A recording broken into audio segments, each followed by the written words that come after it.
kita langsung cepat saja lanjut ke pertanyaan berikut.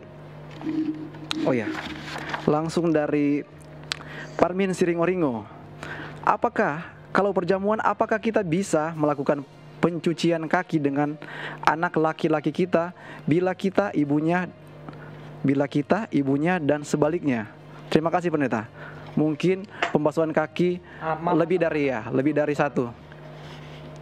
Silakan pendeta.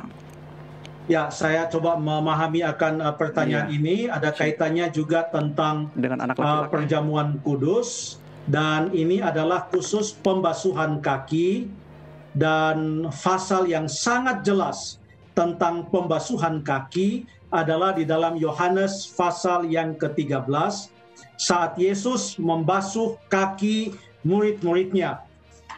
Dan tidak ada perempuan di sana, bukan karena perempuan dilarang mengikuti pembasuhan kaki, tetapi karena memang saat itu Yesus sendirian dengan murid-muridnya, menggunakan waktu bersama-sama dengan muridnya. Waktu itu masih lengkap, 12 orang, dan kebetulan semua muridnya adalah laki-laki. Yesus membasuh kaki mereka. Namun dalam pasal yang ke-12, kitab Yohanes pasal yang ke-12, ada acara pembasuhan kaki lain yang sekarang dilakukan oleh seorang perempuan.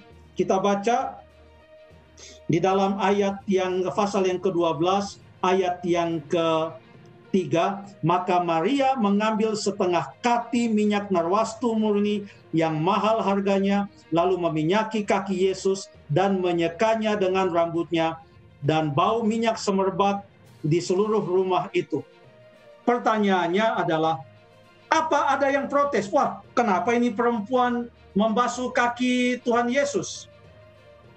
Ada yang protes saat itu. Tapi protesnya bukan karena perempuan itu membasuh kaki Yesus dengan mengurapinya dengan minyak narwastu, memprotes karena membasuh kaki Yesus. Tapi protesnya adalah ini pemborosan. Dalam Lukas pasal 7 ayat 38, maksud saya dari Matius 28 ayat yang ke-8 mengatakan, ini adalah pemborosan. Ya. Itulah sebabnya Yudas protes, murid-murid yang lain juga protes. Pernah juga Tuhan Yesus, ini di awal pelayanannya, di Lukas pasal yang ke-7 ayat yang ke-38, lalu kemudian kita lihat di sana, saya baca Lukas pasal 7 ayat yang ke-38, mudah-mudahan ini. Ya, sambil menangis ia pergi berdiri di belakang Yesus dekat kakinya, lalu membasuh kakinya itu dengan air matanya dan menyekanya dengan rambutnya. Kemudian ia mencium kakinya dan meminyaki dengan minyak wangi. Ada yang protes, tapi protesnya bukan karena seorang perempuan membasuh kaki Yesus.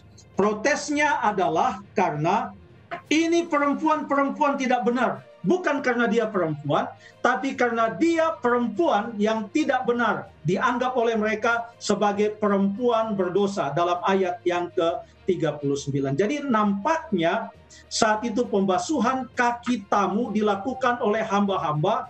Hamba-hamba ini bisa hamba-hamba laki-laki, hamba-hamba perempuan, kebanyakan hamba-hamba perempuan.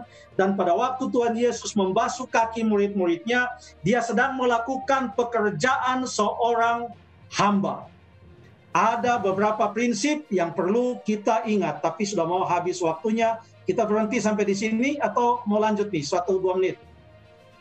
Lanjut ya? Iya, oke, lanjut silakan. Oke, terima kasih. Tampaknya di dalam perjanjian baru secara khusus, bila mana ada hal-hal yang perlu diperbincangkan, ya, hal itu tidak diambil keputusan dalam satu jemaat oleh setiap pribadi. Ini bukan tentang hal pembasuhan kaki saja, karena ini pertanyaannya boleh atau tidak pencucian kaki ibu dengan anak, anak dengan ibu, anak laki-laki atau anak perempuan dengan ayah atau suami dan istri, yang ini pokoknya tentang yang berbeda gender. Nampaknya bahwa ada prinsip-prinsip yang perlu kita perhatikan. Di dalam 1 Korintus pasal 11, kita tidak baca karena ada banyak ayatnya. Ayat yang pertama sampai ayat yang ke-16. 1 Korintus 11 ayat yang pertama sampai ayat yang ke-16. Paulus sedang mengatur apa yang selayaknya dilakukan oleh jemaat Korintus pada saat itu. Karena ada isu ke gereja untuk perempuan pakai tudung kepala atau tidak pakai tudung kepala.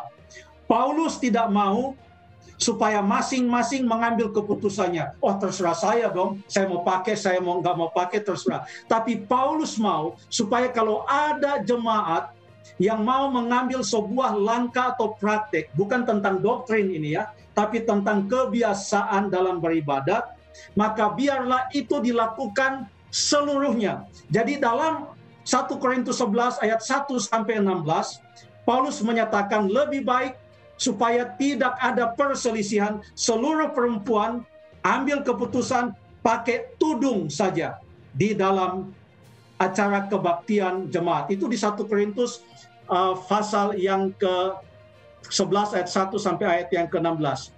Prinsipnya adalah yang kuat selalu mengikuti yang lemah.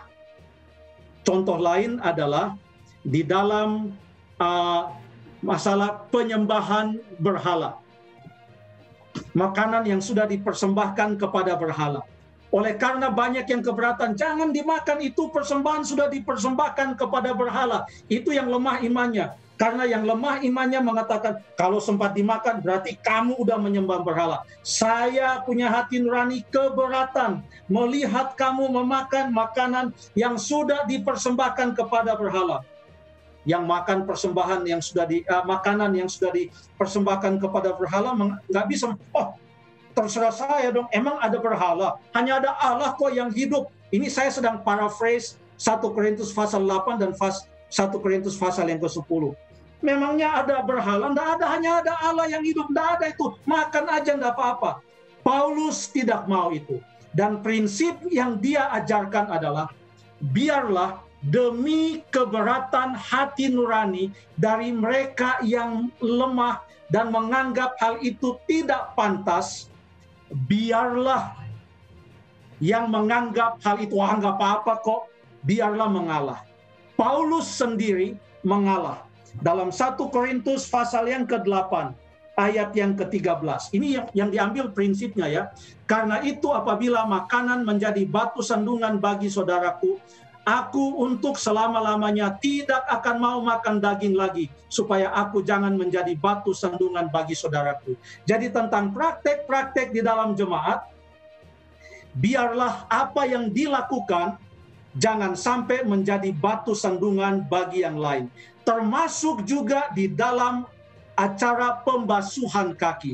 Jadi bagaimana caranya kita mengatasi? Sebagaimana yang dikatakan dalam 1 Korintus 11 ayat 1 sampai 16 tadi, biarlah jemaat mengambil suatu ketentuan yang dilakukan secara seragam, semua sama. Itulah makanya Paulus katakan dalam 1 Korintus pasal 11 ayat yang ke-16. Ini ayat yang terakhir. 1 Korintus 11 ayat yang ke-16. Tetapi jika ada orang yang mau membantah di jemaat Korintus, maksudnya kami maupun jemaat-jemaat Allah, gereja-gereja Allah menggunakan kata jamak eklesiai, artinya gereja-gereja. Jadi bukan hanya gereja Korintus. Jadi Paulus katakan, kalau memang gereja Korintus merasa keberatan dengan anjuran saya, ketahuilah kami maupun gereja-gereja yang lain, jemaat-jemaat Allah yang lain, tidak mempunyai kebiasaan demikian. Artinya apa? Setiap jemaat bukan tentang doktrin, tapi tentang praktek-praktek ibadah. Tentang doa bertelut, doa berdiri, kunci tangan, lalu kemudian tentang perjamuan, apakah boleh suami dan istri atau hanya laki-laki dan laki-laki, perempuan dan perempuan dan lain sebagainya. Biarlah jangan mengambil keputusan individu-individu dengan mengatakan nggak apa-apa kok, nggak apa-apa kok. Waktu kita mengatakan nggak apa-apa kok, ingat, mungkin ada orang yang menjadi tersandung karena kita telah menjadi batu sandungan. Bicarakan dengan jemaat secara keseluruhan, setujui bersama-sama, lakukan bersama-sama dengan sukacita untuk kemuliaan nama Tuhan. Terima kasih. Amin. Amin. Terima kasih banyak pendeta untuk jawabannya.